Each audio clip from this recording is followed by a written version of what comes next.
I think that Zuckerberg changed the narrative for himself. I think he became, other than the bunker, which I think that the bunker seems, I don't know. It's a hedge.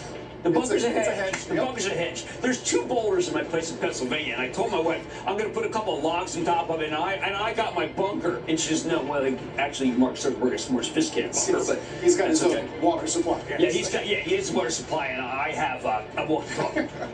Do you think Bitcoin is a suitable investment? I've never been, I've never really understood the value of Bitcoin as a form of stored value.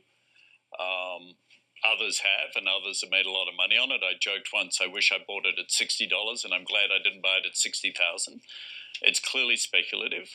I think it should play for wealthy people a very small role in their financial fabric because it's so speculative, it's so volatile, and again, it's going through enormous regulatory change and industry disruption, as we've seen with some classic failures of late. So, listen, Bitcoin's not going away. It's not a fad. I just don't think it's a core investment. I think it's a speculative asset of which there are plenty of choices. Jamie Dimon says Bitcoin is a fraud. He says he'll fire any one of his traders buying Bitcoin. Bitcoin drops 24%. When Jamie Dimon speaks, people listen.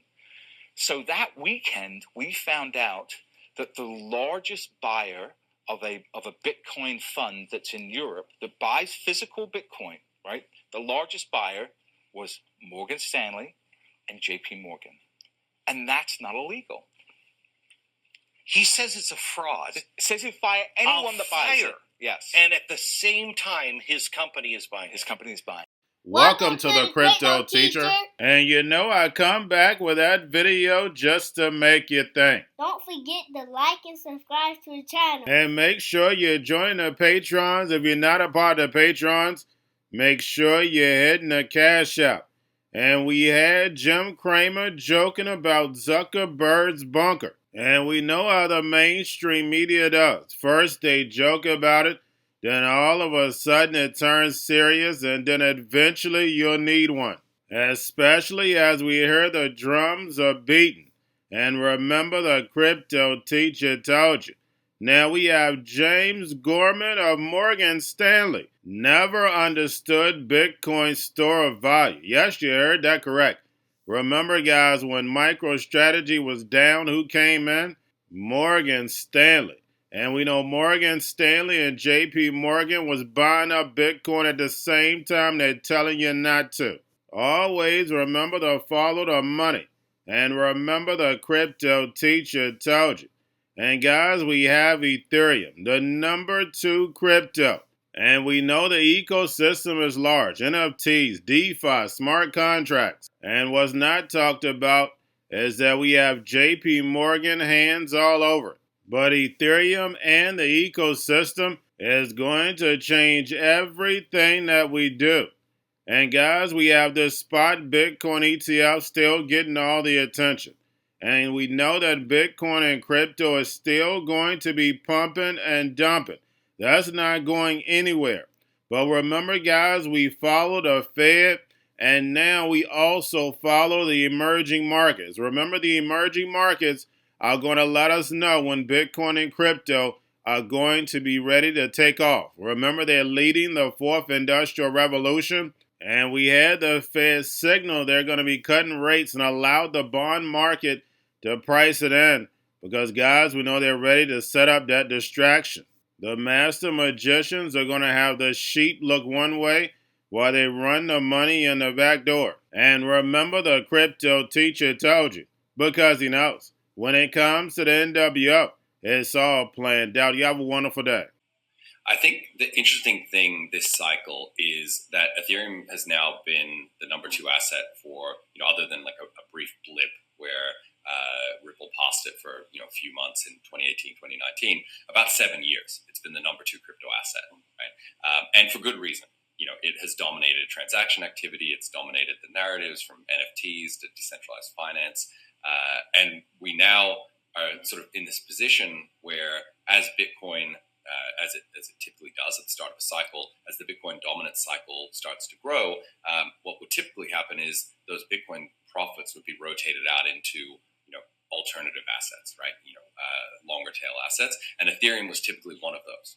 But it feels to me like Ethereum is now in a position where it has become so dominant that people are actually skipping over Ethereum and going to things like Solana and even layer 2 scaling solutions and longer tail assets, more speculative assets. And so I think Ethereum is kind of a victim of its own success in that regard a little bit, because it has been so dominant for so long and people don't see the upside in it. That said, Ethereum has a habit throughout a bull market of having these kind of crazy catalyst weeks where it can go 5, 10, 15, 20% up in a week. And I do think we'll see that in 2024. But what the catalyst will be, we don't necessarily know ahead of time. Competition for Ethereum stands as we head into 2024. You talked about Solana. I also think about Polygon and some of the others.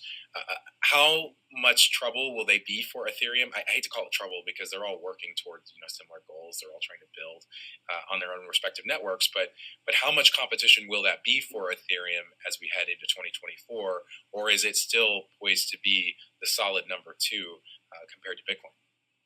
So I think there's two components there. Crypto is always a competition for attention, right? And at the moment, Bitcoin is very much in the limelight, as you say, due to ETFs and the halvening and some of these things that are coming up, some of these events that are coming up.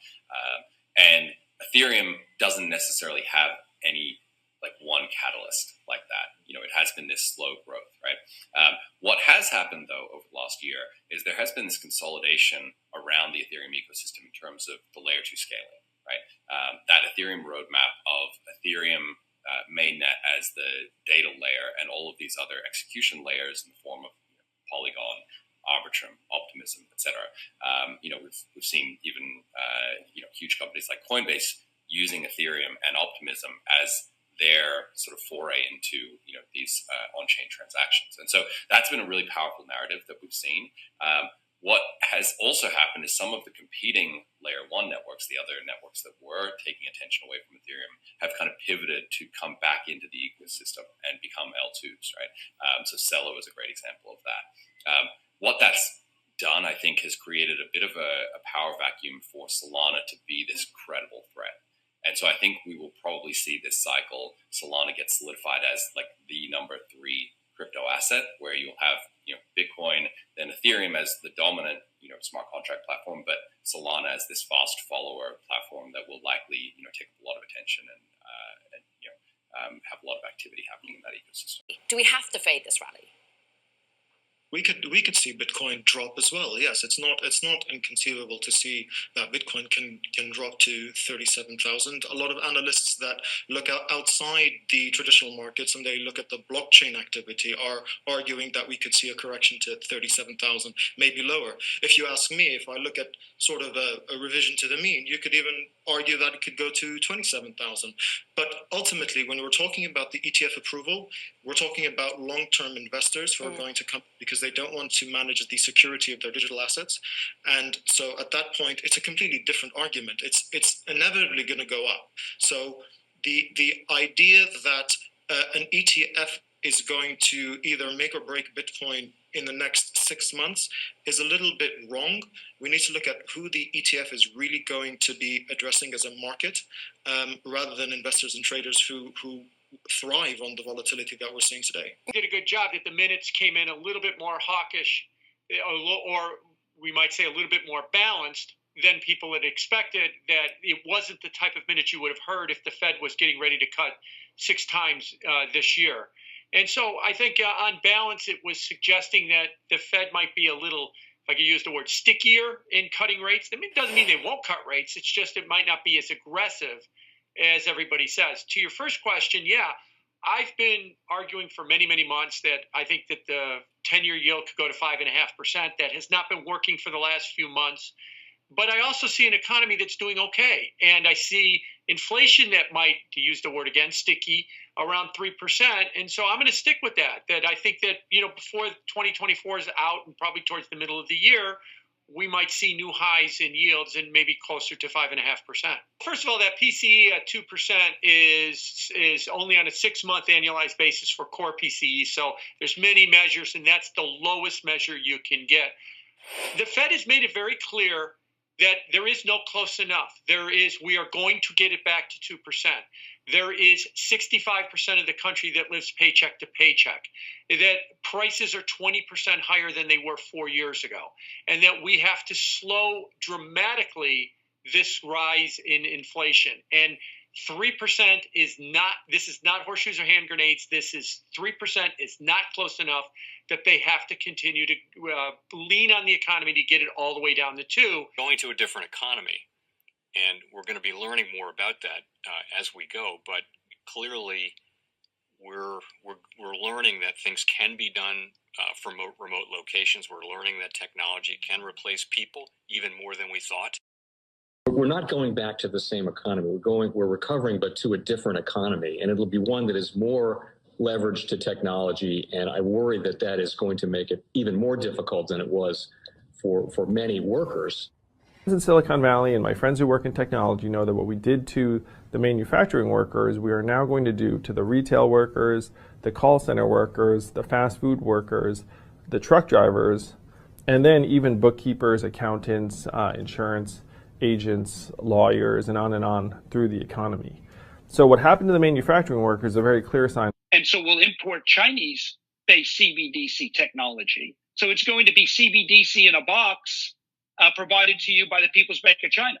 But every stock, every bond, every currency, every commodity, every piece of art, every private business, every piece of real estate will eventually be a token on a blockchain, an entry on a ledger, permanent and immutable. We will have truth instead of trust, and we will save over $7 trillion a year. 6 to 8% of global GDP is wasted by the friction of the trust industry that's necessary when you have dual entry accounting.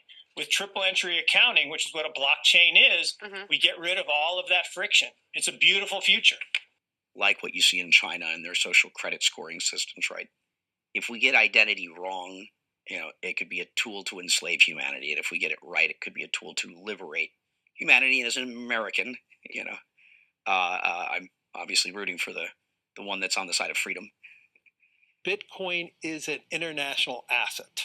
And also, I do believe the role of crypto is, it's digitizing gold.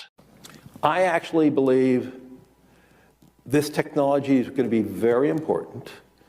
Look at it. We have been part of a huge revolution in investing through ETFs. We believe that ETFs will be changing the whole way we invest. Many people still use it as a means, people are investing it for indexing. No, the majority of people who are putting money in in ETFs are active investors that are buying exposure. The entire bond market is being transformed as we talk right now. I believe the next generation for markets, the next generation for securities will be tokenization of securities. And if we could have that distributed ledger that we know every beneficial owner, every beneficial seller, we all have our code of who's buying, who's selling, instantaneous settlement. And think about it, it changes the whole ecosystem. Chinese bank ICBC has been hit by a ransomware attack, and the U.S. Treasury market, as a result of that, has been disrupted. This, according to the Financial Times. We're getting it more right now with Bloomberg's Sonali Basak. Sonali, what do we know? Listen, we have the Financial Times now reporting that ICBC, one of China's largest banks here, was hit with a ransomware attack. And remember, they're a very significant intermediary in the Treasury market. The SIFMA has told its members that this has been part of the reason here that the system is kind of clogged up, if you will, during that auction that we saw a little bit before. The attack had prevented ICBC, according to the Financial Times, from settling Treasury trades on behalf of other market participants. A large executive at a major bank also telling the paper that such a large party on the fixed income clearing corp creates major concerns, potentially impacting the liquidity of Treasury markets. Now, it was not just a poor auction. It was absolutely lousy, and when the dealers have to step in to save a treasury auction, that's a rare occurrence. And Cryptoteacher and the New World Order book, plus the 3 Kids books. It's time to re-educate. Also, new to cryptos, Coinbase, Bitrue, Binance. Do not forget book links and crypto links are in the description. The stock channel, guys. Don't forget to go like, subscribe, spread everywhere. You have your Kobo, your chip stocks, your banking, your gaming. While everybody's sitting at home, get home stocks, the Seaver, the biotech stocks. And while everybody's at home wishing, they were still getting that free money. What are they doing? Drinking and smoking weed. Don't forget about those stocks, and you have a wonderful day. The most powerful person in the world is the storyteller. The storyteller sets the vision, values, and agenda of an entire generation to come. Steve Jobs. And guys, you know I truly believe in this. When you look at the New World Order, they're the storytellers. And that's the reason why I wrote my New World Order book. But guys, now it's time to change the current generation. And I wrote 3 kids' books. You know I love the Trinity because I understand the power that's in it. So I have 3 books. We have an opportunity to change the generation, to educate, not just me, but I want to show you that I take action on a daily basis. And I want you to take action on a daily basis.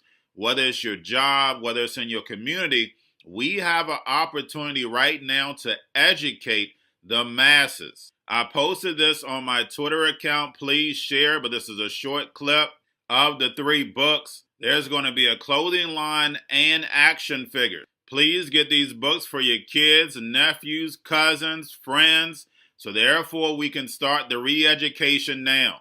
Because as we see, the 4th Industrial Revolution foundation is definitely here. Robots, algorithms, drones, taking humanity out the picture. We have to re-educate. But let's get into the video. Part 1. King Joshua and Grandma Tam save the village. Part 2. King Joshua and Grandma Tam save New York from COVID 33. Part 3. King Joshua and Grandma Tam goes to China. It's mandatory to get part 1, part 2, and part 3 of this series. It's time to re-educate Generation Z.